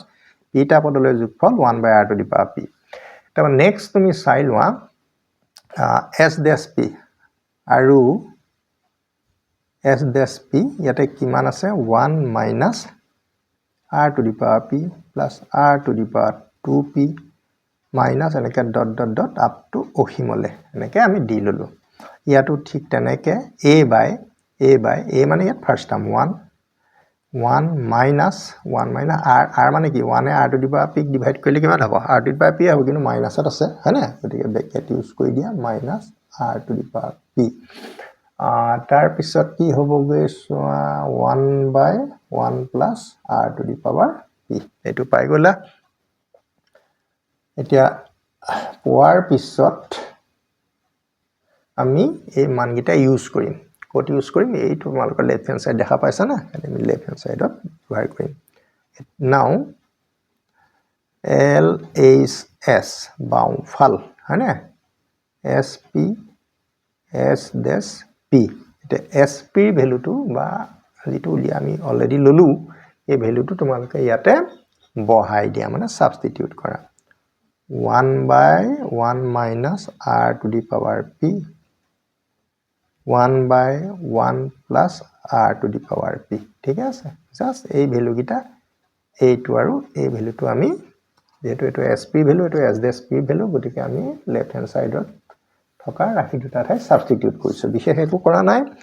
ইয়াতে আমি এতিয়া LCM লম লসাগু লম LCM ললে কিমান হ'ব প্ৰডাক্ট অফ দি ডিনোমিনেটৰৰ দুটা হৰ দুটা বেলেগ বেলেগ নহয় দুটা পূৰণ ফলটোই হ'ব হিয়তৰ লসাগু 1 plus r to the power p গতিকে কি হ'ব এটো ইয়াৰ ঠাইত যাব এটো ইয়াৰ ঠাইত যাব বহুত সিম্পল হয় 1 plus r to the power p plus 1 minus r to the power p মই কি কলো a1 ৰ ঠাইত এটো গুছি গল আৰু ইয়াৰ ঠাইত এটো গুছি গল ক্ৰস হৈ গুছি গল গতিকে r to the power p তোমালোকৰ কেনসেল হৈ গল ন তে ওপৰত কি থাকিব 1 plus 1 তোমালোকৰ 2 থাকিলে আৰু তলতটো এটো চোৱা আমি এটা ফৰ্মুলা পাইছো ফৰ্মুলাটো তোমালোকে গমেই পাইছা যে a minus b আৰু a plus b সূত্ৰটোৰ প্ৰয়োগ কোট নহয় বাৰু সবতেই হয় ন a square minus b square তে 1 minus 1 plus গতিকে a square minus r to the power p whole square ঠিক আছে না এতিয়া তোমালোকৰ এটো 2 থাকিব এটো হ'ব 1 এটো r টু দি পাৱাৰ এটো কিমান হ'ব 2p আমাৰ এই পাৱাৰটোৱে কৈ দিয়ে যে আমাৰ সোৱা ইয়াতে তুমি p আছে p থকাটো কি বুজাইছে যে p টা টাৰ্মছ আছে ইয়াতে তোমাৰ এটো p আছে কিমান বুজাইছে p টা টাৰ্মছ যেতিয়া ইয়াত প্লাস আহি গৈছে তুমি বুজি পাব লাগিব অল্টাৰনেটিভলি নেগেটিভ পজিটিভ আছে ন এবাৰ নেগেটিভ আছে এবাৰ পজিটিভ আছে যদি মাইনাস থাকে তেতিয়া সব প্লাসত আছে গতিকে তোমালোকৰ আনসাৰটো একচুয়ালি ওলাই গল জাস্ট অকমান এৰেঞ্জমেন্ট এটা কৰি দিছো 2 into 1 by 1 minus r to the power 2p ঠিক আছে এতিয়া এই যেটো ৰাখি হেতুকে আমি কি বুলি কৈছো এটো কোলকে যোগফল পাও 2p পদলৈকে যোগফল গতে sum of s 2p which is your right hand side এটোৱে তোমালোকৰ right hand side এটা প্ৰমাণ কৰা হল ছাত্ৰ-ছাত্ৰীসকল তোমালোকৰ আৰু এটা ভিডিওৰ কাম আছে আমি 17 লৈকে কৈ দিলো যেহেতু আমাৰ 24 টা অংক আছে নেক্সট ভিডিও তোমালোকৰ 18 পা 24 লৈ সলিউশন আমি আগবঢ়াম এতিয়া প্ৰশ্নবোৰ বুজি পাইছা নাই তোমালোকে কমেন্টৰ জৰিয়তে জনাবা আমি ইয়াৰ পিছত আকৌ থাকি যোৱা কিবা অনুশীলনীয়া থাকিলে তাৰ পৰা আমি সমাধান তোমালোকৰ কাৰণে পৰ্যায়ক্ৰমে আগবঢ়াই গৈ থাকিম থ্যাংক ইউ